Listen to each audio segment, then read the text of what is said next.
I never imagined that my first trip to Alaska would make me scared of cruise ships. I booked a 7-night cruise on the Emerald Princess because I wanted peaceful mornings, views of glaciers, and endless cups of coffee. The ship left Seattle on Sunday, July 23rd, 2017. There were over 3,000 people on board, but I was alone, 35 years old between jobs and needing to breathe in the cold sea air. On the day we set sail, I watched the gray city slowly disappear as a live band played on the deck. Everyone looked happy. Kids ran around the pool, couples posed with plastic drinks, and strangers laughed like they were lifelong friends. My cabin was on deck 8, starboard side, close to the middle of the ship. Across the hall in cabin 8237 lived a tall man with dark short hair, his wife, and their 3 teenage daughters. I found out later her name was Christy. She always smiled when we passed in the hallway. That first night, she joked that her daughters had already eaten 2 ice cream cones each. Her laugh sounded warm and honest, the kind that makes you smile even if you don't understand the joke. Monday, we sailed through the green beauty of the inside passage. Rain tapped on the windows, but I spent hours under a blanket in a lounge chair, watching the misty pine-covered mountains slide past. That night, I saw the family from 8237 again in the Michelangelo dining room. They were at a table one over from mine. The girls gently argued over dessert, teasing their dad for ordering another steak. Christy laughed and touched his arm while he fake argued back. Everything about them looked normal, just another happy vacation moment. Tuesday morning, we arrived in Juneau. I went on a tour to the Mendenhall Glacier. The glowing blue ice rose like a frozen wave behind us, and everyone took photos until the guide rushed us back to the bus. The ship left port at 4 p.m. Our next stop was Skagway, but first we would have a beautiful evening sailing through Glacier Bay, where the water turns a light, glassy blue. The captain said we'd slow down near the Marjorie Glacier at sunrise. I ate dinner by myself and went to the Princess Theater to watch a Motown tribute show. By 11 p.m., I was tired. I bought some chamomile tea and returned to my cabin. The sea felt calm and soothing, like it was rocking the ship gently. I turned my phone on airplane mode, cracked the balcony door open for some fresh air, and drifted off to the quiet hum of the engines. Sometime after 9 p.m., I woke up to a loud thud. At first, I thought it was a wave hitting the side of the ship, but then I heard yelling, one male voice, one female voice. I checked the time. It was 9:48 p.m. The yelling suddenly stopped, followed by quick footsteps and a loud door slam. I figured it was just someone partying too hard and lay back down. But then, at 9:55 p.m., I heard another loud crash behind my head, like furniture being knocked over. Then came a scream, sharp and real, not playful. It was the kind of scream that makes your skin crawl. I jumped up, pulled on my jeans, and opened the door. The hallway was empty, but the screaming continued, now mixed with kids crying. It was coming from cabin 8237. Other passengers started stepping out too. A man in pajamas ran toward the noise. Someone hit the emergency button on the wall. Then the door of 8237 swung open. One of the daughters stumbled out, her white shirt soaked in blood. She was crying so hard she couldn't speak, only pointing back into the room. Time felt like it slowed down. The tall man, her father, appeared in the doorway. Blood covered his face and hands. He didn't seem to see us at all, just stared ahead with wide, empty eyes. I heard him say one thing. She wouldn't stop laughing at me. Then he stepped forward. His daughter backed away, screaming for help. A passenger blocked his path while another shouted for security. 2 crew members showed up almost instantly, then a third with a radio. They told everyone to back up. One of them guided the girls down the hallway. The others entered the cabin. I caught a glimpse inside. A lamp was knocked over, glass everywhere, dark stains on the bed. I saw a foot on the floor. not moving before the door slammed shut. A message came over the loudspeakers. Medical team to deck 8 midship. Cabin 8237. Repeat, medical emergency. People made room as 2 nurses rushed by pushing a cart with oxygen and trauma gear. The father didn't fight when they tied his hands with plastic zip ties and took him away. His face looked distant and blank, like he was in another world. I stood frozen in the hallway until a crew member asked me to go back to my room. My hands were shaking so badly I dropped my key card twice before I could unlock the door. Inside, everything was quiet and heavy. Outside the balcony, the sky still glowed faintly over the dark sea. In Alaska in July, it never gets truly dark. The clouds were glowing orange and purple over the mountain peaks. I sat on my bed listening to the sounds through the wall. Muffled voices, the noise of equipment, but no more shouting. After about 20 minutes, I heard a different announcement on the crew-only channel. It was a code that I would later learn meant, "The situation is under control." I didn't sleep again that night. By morning, the ship had slowed near Glacier Bay.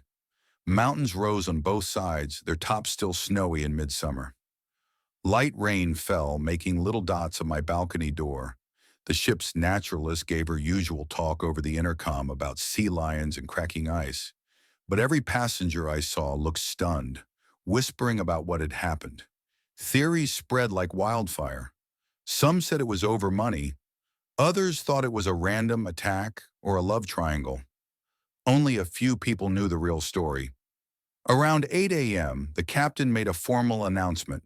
His voice was steady but clearly shaken.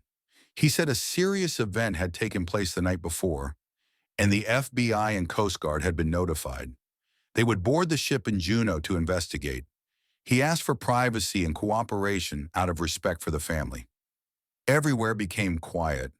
Even the trivia game stopped. A section of Deck 8 was closed off with yellow tape, and security officers stood guard.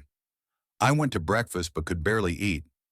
People around me looked pale, their eyes jumping toward each doorway. The 3 girls stayed hidden in a crew office with a counselor. People whispered that they would be flown home from Juneau. No one said the mother's name out loud, but her absence was like a cold breeze everywhere we went. By noon, rain poured down hard as we docked again in Juneau. Federal agents came aboard first, wearing dark jackets, followed by local police. Passengers crowded near windows, watching as evidence bags and cameras were brought on board. I stayed away from the railing. Instead, I went to the back lounge and stared out a wall of windows. Rain ran down the glass, making everything outside look twisted and far away. I couldn't stop thinking of the father's bloody hands hanging at his sides, like nothing strange had happened. Later, I learned from nearby passengers that they had rushed in when they heard screams. Christy was on the floor, her head and pillow soaked in blood. The girls were trying to stop the bleeding. One man pulled the husband away, while another called for help. The crew showed up quickly and restrained him, but it was too late. Christy died before the nurses arrived. News spread fast when we reached cell service. My phone lit up with breaking news. Utah man kills wife on Alaska cruise. Every channel showed the same short clip of the Emerald Princess docked in the rain, FBI vans parked near piles of luggage. The husband's mugshot appeared on TV. Blank face, bruises on his arms. In court, he told investigators again, "She wouldn't stop laughing at me." Like that explained anything. The cruise line canceled the evening's entertainment, but tried to keep other events going. Some passengers still played trivia and drank by the covered pool.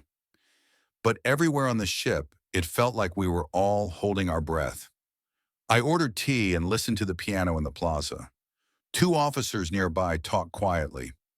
I caught one line. The kids heard everything. I left my tea half finished and walked away. That night we sailed toward Ketchikan. The captain warned us of rough weather ahead. Waves already slapped the windows. I shut my balcony door tight. In bed, I left the light on and scrolled through the same few articles over and over. Outside, the ship creaked with each tilt. but the engines kept humming. That sound brought both comfort and fear, a reminder that even a huge, busy ship full of staff and cameras couldn't protect one room from horror. On Thursday morning, the sun finally broke through the clouds as we reached Ketchikan. Small float planes buzzed overhead. I joined a walking tour and felt relieved to touch solid ground again. The guide talked about totem poles and salmon ladders, but half the group kept checking phones for updates. The husband's bail had been denied. He would be flown to a federal jail. That should have helped me feel better. But the unease didn't leave. Back on the ship, the taped-off part of Deck 8 was still closed. A cleaning cart sat outside 8237, fresh sheets folded neatly on top. But no one would sleep there again on this trip. Crew members walked by without glancing at it, eyes forward, trained to keep pain out of sight. Friday, we sailed through the open Pacific toward Victoria, British Columbia. The gray waves rolled forever. The theater was packed for a cooking show, people craving something normal. I sat in the last row, listening to the clatter of pots while my mind replayed everything. The scream, the blood, the father's blank stare. What made it most horrifying was how ordinary it had been. Not a ghost, not a monster, just a sudden violent break in a place built for smiles and sunsets. Saturday night, we docked in Victoria's Harbor. The captain thanked us for our understanding during an unprecedented week. Bagpipes played on the pier, but the applause was weak. Many skipped the final fancy dinner.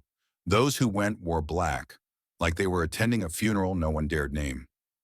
I walked along the waterfront, past glowing cafes, but I couldn't shake the memory of that cabin door opening to chaos.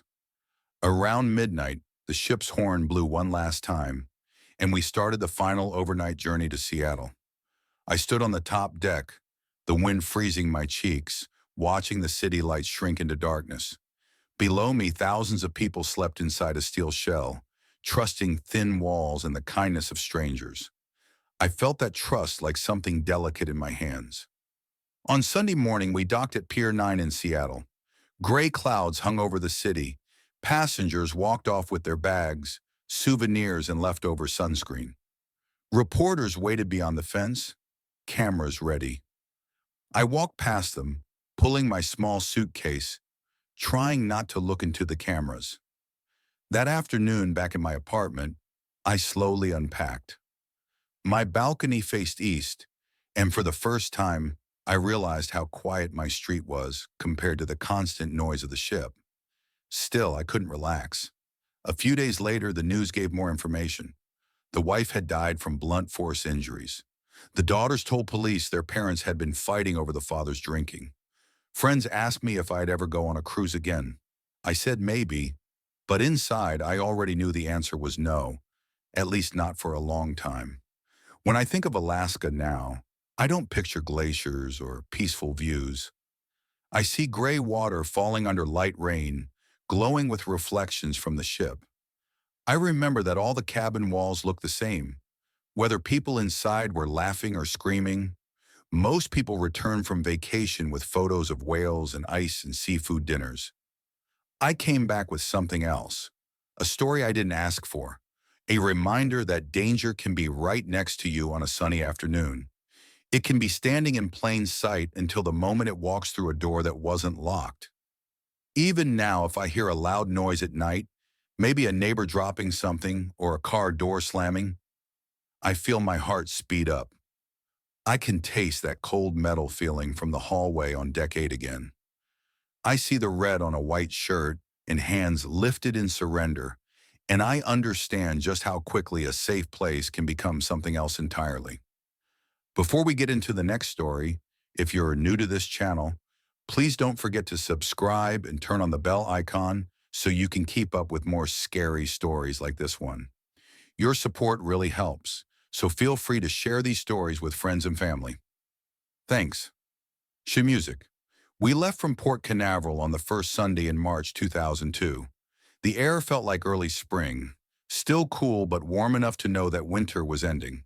My boss, Rebecca Carter, was celebrating her 15 years as a regional manager for a medical supply company, and this Royal Caribbean cruise on the giant wonder of the seas was her reward. She brought along her husband Rick and their 16-year-old son Aiden. Since Rebecca never really stops working, she also brought me her personal assistant. I had never been on a cruise before. Seeing that huge ship towering over the terminal with rows of balconies stacked like apartments felt almost unreal. The first hours were a mix of steel drum music, fruity drinks, and announcements in 3 languages. During the safety drill, I stood on deck 5 beside lifeboat number 16, trying to remember every word they said, even though most people were just joking and taking pictures. Rebecca looked over her sunglasses and smiled at me. "Relax," she said. "Nothing bad ever happens on cruises." Behind her, the dock faded away as the ship's horn echoed through my chest. We passed Jetty Park, where families waved from shore, and we sailed out to sea. The first 2 days passed easily. On Monday, we stopped in Nassau. The Carters went to swim with dolphins, but I chose to explore Bay Street and pick up souvenirs and bottled coconut water. Aiden wanted to rent a jet ski, but his parents said no. It was too expensive, and the rental form didn't look right. He got mad for a while and then wandered to the arcade. That was normal for him. Sudden teenage anger, then quick charm that made everyone forgive him. By midnight, he was cheerful again, eating ice cream and talking about trying the surf machine on deck 16. Tuesday was a day at sea. By then, the ship felt smaller. I had the layout memorized like a mall I used to work at. I woke up early, ran a few laps, met Rebecca for smoothies, sent a dozen work emails over the slow Wi-Fi, and still had time to read by the pool. Aiden kept himself busy between the basketball court and the teen club. He made new friends, high schoolers who loved being far from their parents. We mostly saw him at meals, still dripping water from one pool or another, face red from the sun, always saying he'd be back in the cabin before midnight. That promise lasted until Tuesday night. The sea was calm that evening, so flat it looked ironed. We ate dinner in the main dining room. Rebecca had salmon, Rick had prime rib, and Aiden barely touched his pasta. He said a girl from Colorado asked him to come to karaoke on deck 15. Rebecca rolled her eyes but said yes after dessert. I went to the ice skating show, then wandered around the Royal Promenade, watching a 90s-themed party under a ceiling painted to look like dusk. Around 11 o'clock, I stepped into the rising tide bar, which moved slowly between decks like an elevator. I had 1 glass of Merlot, felt the floor shift under my feet, and decided that was enough for a work trip. By midnight, I was in my cabin on deck 10. I had headphones on, half-heartedly scrolling through social media until I fell asleep. A loud knock woke me up. At first, I thought it was just a dream, but it came again, fast and urgent. I checked my phone. It was 1:32 a.m. I opened the door and found Rebecca standing there in gym shorts and bare feet, eyes huge. "Is Aiden with you?" she asked. Still half asleep, I frowned. "No. Why would he be?" She pushed into the room anyway, checking every corner like he might be hiding behind a chair. He didn't come back. Rick fell asleep with the TV on, and when I woke up, Aiden's bed was empty. Any leftover wine in my system vanished instantly. Rebecca paced the room, holding her phone tight. "He has asthma," she kept saying, even though he hardly ever used his inhaler. We tried calling him, straight to voicemail. I grabbed my sneakers, she slipped on sandals, and we went into the hallway. It was quiet, dimly lit by low night lights. Somewhere below, the engines hummed steadily. We went to guest services on deck 5. A woman named Claire was on duty. She listened calmly, asking for Aiden's name, cabin number, and where he was last seen. "Because he's a minor," she said, "we have to alert security right away." She radioed someone using a code I didn't recognize. Then a quiet message came over the crew-only system. "Bright star, Deck 15 forward. It meant something serious. Passengers didn't hear it. Security met us near the elevators. Their leader, a big man named Victor, asked for a recent photo. Rebecca showed him one of Aiden laughing that afternoon near the pickleball court. Victor sent the photo to the guards. Then came the hard question. Any chance your son might leave the ship? Rebecca shook her head so hard it looked painful. He's scared of deep water. He can barely swim. I added, he loves going to the gym. He wouldn't skip leg day. It was a bad joke. No one laughed. We split up to search. Victor and a team took decks 2 to 8. Claire checked room records to see if Aiden had used his key card anywhere else. Rebecca and I went with another officer named Marta to the upper decks. We passed dark shops, sleeping deck chairs, and quiet arcade games with their neon lights still on. On the pool deck, nothing moved except towel bins rustling in the wind. Water rushing below made a static sound. The teen club was dark and locked.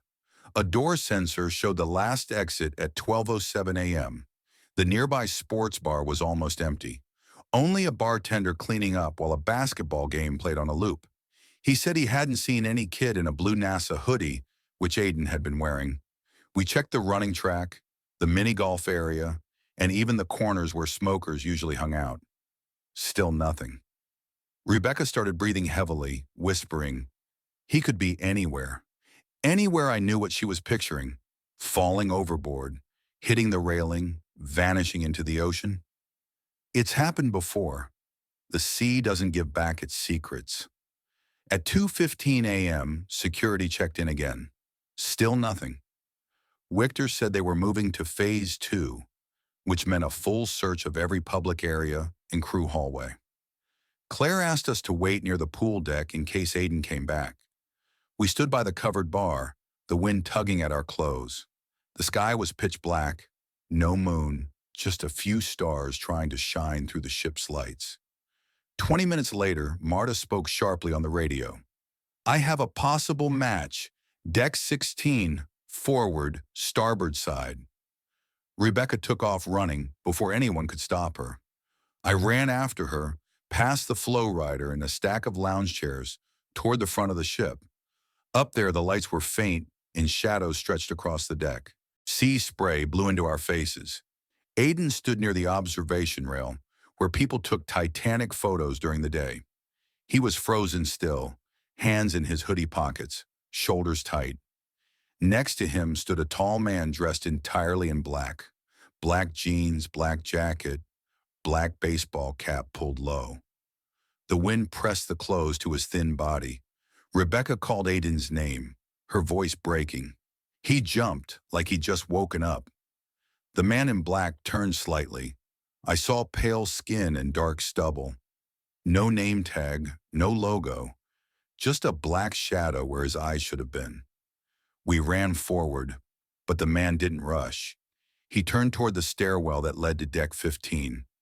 Aiden said something too quiet to hear. The man walked away, hands swinging, calm. By the time we reached Aiden, the stranger had already gone down the stairs. I held onto the rail so I wouldn't slip. Victor and 2 guards showed up seconds later. Rebecca grabbed her son, holding him like she could bring him back from somewhere far away. Aiden didn't look at her. Marta radioed in the man's description. Male, about 6 feet 2 inches, wearing all black, no known nationality. Security split up to search. Rebecca and I brought Aiden inside, through the solarium and out of the wind. His skin looked pale. His lips were nearly blue. He wasn't crying, but he shook so hard his zipper clicked. We found a quiet spot near the towel stand. I asked what happened. At first he said nothing. Then very softly he spoke. He said the view is better at night, that nobody comes up here. I asked if the man touched him. Aiden shook his head. He just talked, asked where I lived, what grade I'm in, if I like movies. When I said I should go, he told me, wait 1 more minute. He looked down. He kept looking around like he was waiting for someone else. Rebecca closed her eyes. Did he tell you his name? Another head shake. Did he try to get you to follow him? Aiden paused, then gave the tiniest nod. Down to deck 4. He said there's a door to the crew deck where you can sit right above the water. Like flying, he said. Aiden clenched his fists. I got scared. Then you yelled, and he left. Security never found the man in black. They checked the cameras. Footage showed him and Aiden stepping onto deck 16 at 12:58 a.m., then leaning on the railing. The man always kept his cap low, hiding his face in shadows. At 2:37 a.m., he slipped down the stairwell on the starboard side. A camera on a lower deck caught a blurry shape moving toward the back of the ship. Then nothing. No key card matched his appearance. No crew uniforms matched his clothing. The housekeeping list showed no missing clothes or extra laundry bags. Victor later admitted quietly that sometimes, though it's rare on big ships, passengers sneak people on board during port stops by bribing crew members to look the other way. Royal Caribbean marked the incident as a suspicious person case. Final result, undetermined. Aiden didn't leave the cabin again. For the last 30 hours of the trip, he stayed on the lower bunk, earbuds in, watching movies with subtitles. Rebecca ordered room service and kept the curtains closed. Rick tried to joke like everything was fine, calling it teen drama, but you could hear the worry behind his voice. I stayed busy, handling the gratuities, filling out customs forms, and getting the disembarkation tags ready. Anything to keep my hands from shaking. On Friday morning, when the Wonder of the Seas pulled back into Port Canaveral, the sun was shining like any other day. Passengers filled the theater, waiting with their color-coded luggage tags. Rebecca hugged me and thanked me for keeping calm. She promised me a week off once we caught up on emails. Aiden barely looked up from his phone as he said goodbye. We rolled our suitcases down the ramp, past crew members who smiled politely, having no idea what had happened the night before, or how much it had changed us. Outside, we waited for the shuttle in a long line. Families took pictures in front of a giant anchor statue. Kids waved paper flags and begged for their next vacation. Seagulls screamed above. Behind us, the ship towered into the sky. The balconies stacked like a giant honeycomb. Somewhere deep inside, maybe in some stairwell the cameras didn't cover, that man in black could still be hiding, waiting for the next cruise, the next curious teenager who wanted to see the ocean at night. Most passengers will never know. They'll dance at the sail-away party, eat at the buffet, sleep soundly as the ship gently rocks beneath them, trusting in bright lights and electronic key cards to keep them safe. But I still hear the wind from that forward deck, still feel the cold, endless water just below. It reminds me that on a ship, freedom and danger live side by side, divided only by a waist-high railing and a stretch of shadows, just enough space for a stranger to hide. I booked a 5-night cruise on the Celebrity Equinox, which left Port Everglades on a warm Thursday afternoon in late September 2008. I had just finished a tough summer working double shifts at the hospital, and the thought of endless blue water and buffet meals felt like a breath of fresh air.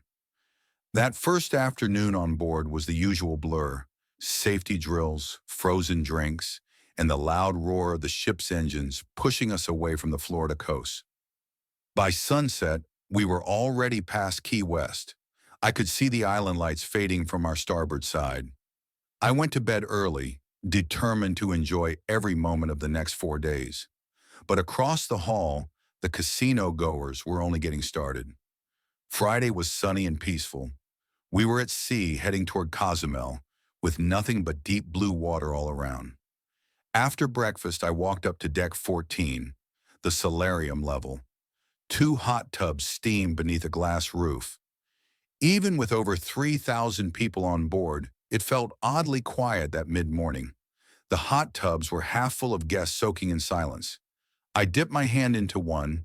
It was almost too hot for the Caribbean, and then moved on. But the image stuck with me all day.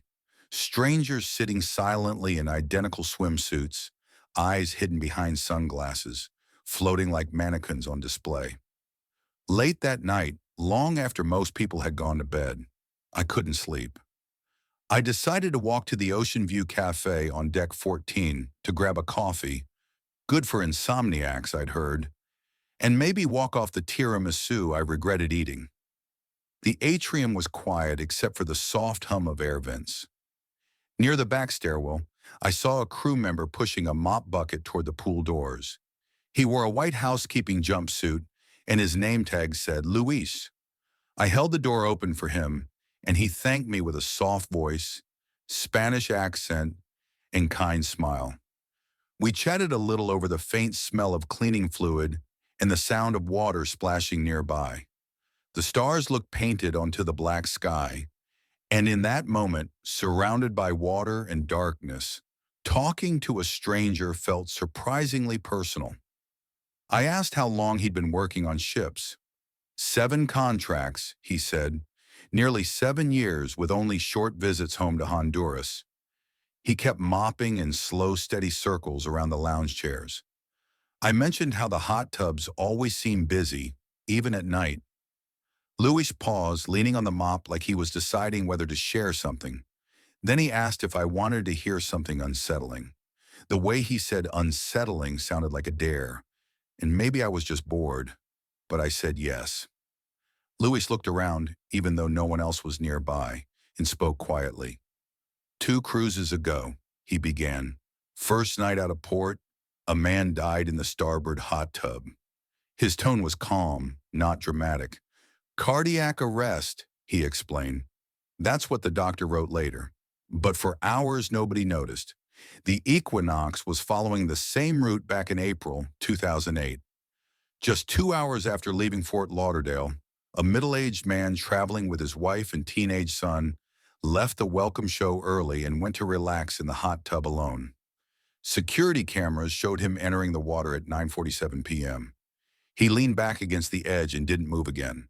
The ship's live band was playing nearby, masking any strange sounds. Warm bubbles and steam surrounded him like a curtain.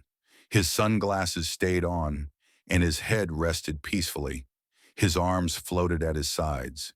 He looked like he was just relaxing, maybe a little rude for not saying hi, but no cause for concern. Between 10 and midnight, at least 6 more guests used that same hot tub. A young couple in their 20s sat just a foot away, chatting about drinks. An older woman dipped in a toe, decided the water was too hot, and left. 2 college guys loudly compared shore excursion prices right beside him. Nobody noticed anything wrong. People don't like staring at strangers, Louis said. We glance, judge, and look away. The ship's gentle movement kept the man upright, and nothing about his body gave away the truth. Everything changed at 12:18 a.m. when Luis's supervisor, Arjun, began the nightly cleaning. Arjun tapped the tub's edge to let people know it was time to leave. The couple got out, wrapped themselves in towels, but the man stayed still, head tilted back. Arjun spoke louder, thinking the guy might be drunk. He reached to touch the man's shoulder, but his hand sank deeper than expected, like touching soft clay. The man's body shifted and slowly slid under the water. Arjun yelled for help. 3 more crew members ran to the scene. They hit the emergency button on the wall. Medical staff rushed up from 2 decks below with equipment, but just one check of his pulse told them the truth. He'd been dead for hours. They pulled him from the water, gently laid him on a stretcher, and covered his crew's logo swim trunks with a towel.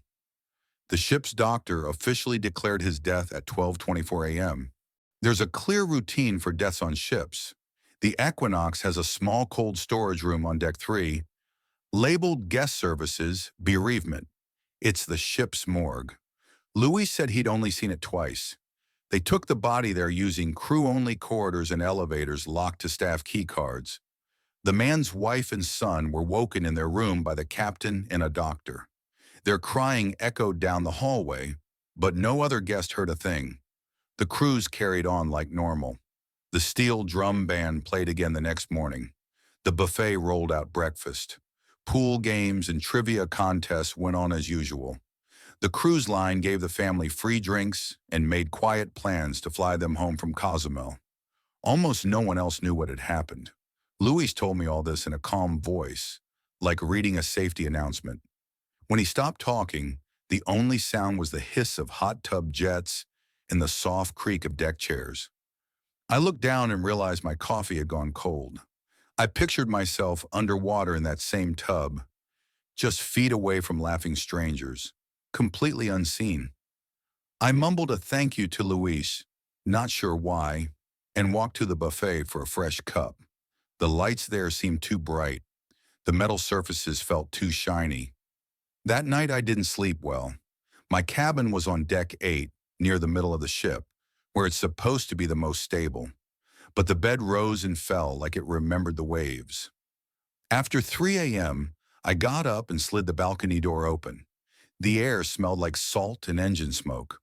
The moon made a silver path across the Gulf of Mexico. I looked down at the pool deck. 2 figures were in the forward hot tub, heads tilted back the same way Luis had described. Both wore sunglasses, even though it was night. I blinked, unsure if my tired brain was playing tricks on me. Then one of them moved, splashing the other, and I let out a breath. They were alive. Still, I shut the door and tried to convince myself that the Equinox was just a regular floating hotel. Saturday in Cozumel, we docked beside 3 other cruise ships.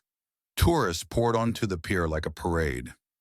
I joined a jeep tour to El Cielo Beach, ate grilled fish under a palm roof, and tried to shake the uneasiness. By sunset, we were sailing again, this time toward Grand Cayman. The captain said the seas would stay calm. A violin group played in the main foyer. Everything should have felt perfect. Around 11 p.m., I stopped at the internet cafe to send my sister a picture. On the way back, something, curiosity or nerves, pulled me toward the pool deck. It was nearly empty. Most people were at the late-night comedy show. The starboard hot tub, the one from Luis's story, glowed blue under the underwater lights. Steam floated gently above it. A single man sat there, shoulders underwater, head tilted back. He wore sunglasses, though it was clearly night. He looked around my age, maybe 40, with short stubble and a swim shirt with a football logo. An empty drink glass rested beside his hand. No one else was in sight. I stood near a deck chair just watching. Pretending to check my phone, I tried to look casual. The man in the hot tub didn't move. The only sign that he was alive was the soft ripple of water across his chest. 5 minutes passed. I told myself I was just being paranoid, but something in my stomach felt uneasy. I stepped a little closer and cleared my throat. "You good, buddy?" My voice sounded too loud in the quiet air. He didn't respond. I took another step. The warm, chlorine-scented steam floated around my face.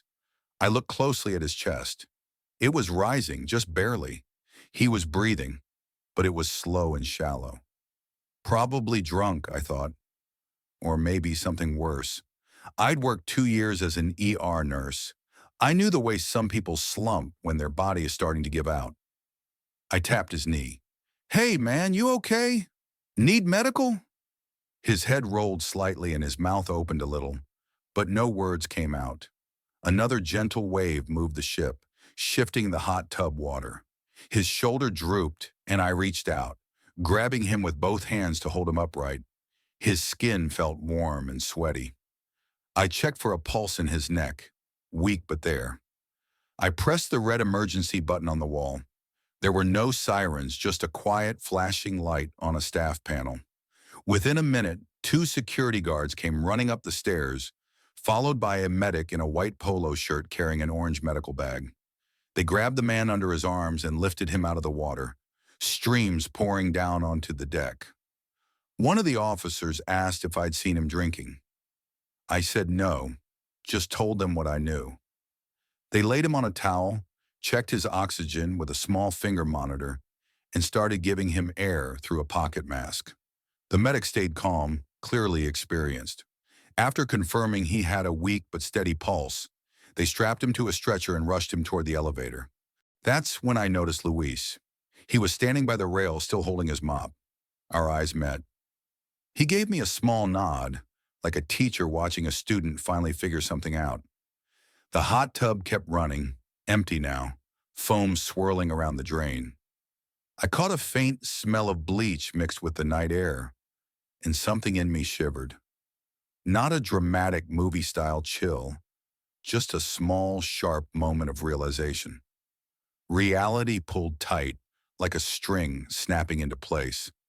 The next morning, the cruise director cheerfully announced that a guest had a brief medical incident, but was now resting comfortably in the ship's infirmary. Everything was fine, we were told. All activities would continue as scheduled. Guests clapped politely, then went back to focusing on the omelet bar.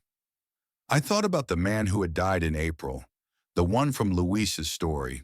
His family had woken up to heartbreak in their cabin, while the rest of the ship carried on like nothing had happened. That afternoon, I ran into Luis again, near the crew stairs. He told me that the man from the hot tub had a blood alcohol level of 0.26. He said if no one had helped, the man probably would have slipped under. "He'll go home with a story," Luis said, "but at least he'll go home." We stood in silence for a moment. The floor beneath us hummed from the engines. I asked Luis how he dealt with the emotional side of working in a place where joy and danger existed so close together. He gave a small shrug. "The ocean is big," he said. "We just keep our eyes open." On the last morning of the cruise, the sky turned pink over Key West as we headed back to Fort Lauderdale. I sat on my balcony with a cup of black coffee and watched other passengers pack their bags and tag their luggage.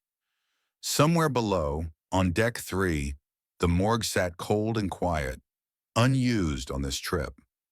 Up on the pool deck, the lounge chairs were still damp from the overnight cleaning. Their white straps shone in the early sun like clean bones. Crew members folded towels into swan shapes, setting them gently on each chair so early sunbathers would feel welcome. Vacation ads never show the small steel door labeled bereavement. They don't mention that most cruise ships carry enough body bags for a small town because death doesn't care about travel plans. As I stood there in the quiet morning light, I finally understood just how thin the line is between a relaxing getaway and something that changes everything.